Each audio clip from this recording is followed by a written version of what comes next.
All right, let's take a look at this Gralab 451 timer. So there's a lot of buttons on here. Not all of them are really important, but I'm going to go through them all. Let's start with these two dials. So you have a 0 through 9 on the left and a 0 through 9 on the right. And if we rotate this to 0, 0, you can see up here it says 0, 0. If we move the left dial to 1, this turns to 10. If we turn that back to 0 and we turn the right dial to 1, it turns to 1.0. So what we have set up right now is left and right dials will give us a timer setting from 1 second, 0, 1, to 99 seconds, 9 and 9, will go up to 99 seconds with this setting. If you wanted to change that, you could press this button here where it says mins and or 1/10 of a second. We currently have it set to seconds, and this is what I want you to leave it on. So do not touch this. If you wanted to, you could go to minutes, and this is going to be now 1 minute. This is going to be 99 minutes. So we don't want to do that. That's going to be too long. We're going to be working with seconds.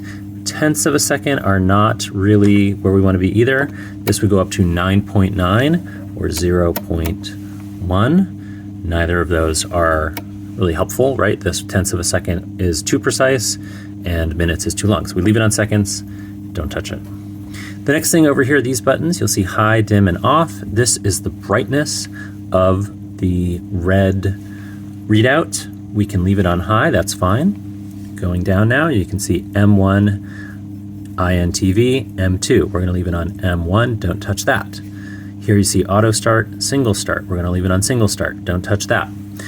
Moving down here, now these are the things that we are going to touch. Don't touch, don't touch, don't touch, don't touch. We are going to be working with the bottom row here, and we are going to be adjusting the time.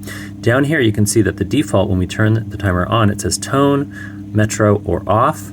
We want to turn that off. Over here you can see outlet time and outlet on. We're going to be pressing these buttons a lot. Outlet time will turn the light on the enlarger indefinitely. Outlet time will turn the light off, and then it will allow us to use the start/reset button, this big button here, and that will allow us to actually turn the timer on.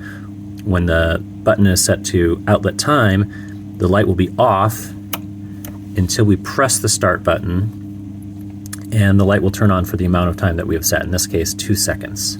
So right now the light is off, I press the button, it'll start counting down from 2 seconds, and then it'll turn off when it's done.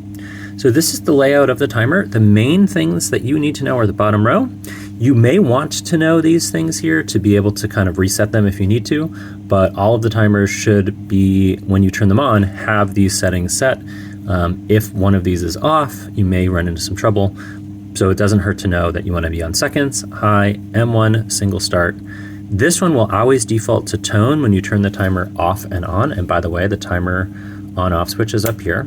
So you turn it off and then on, you see all those things are the same, seconds, high, M1, single start, but tone has been reset. So we're going to go off here. What tone does? Let's turn that on just so you get a sense of it. If you press the button now and you start that 2-second timer, it'll beep after the time is done. So that's just really loud and annoying. We don't need it. We're going to turn it off. Outlet time, outlet on, we will be using these buttons a lot. Let me show you what it looks like with the red lights on. So in this case, I will just back up.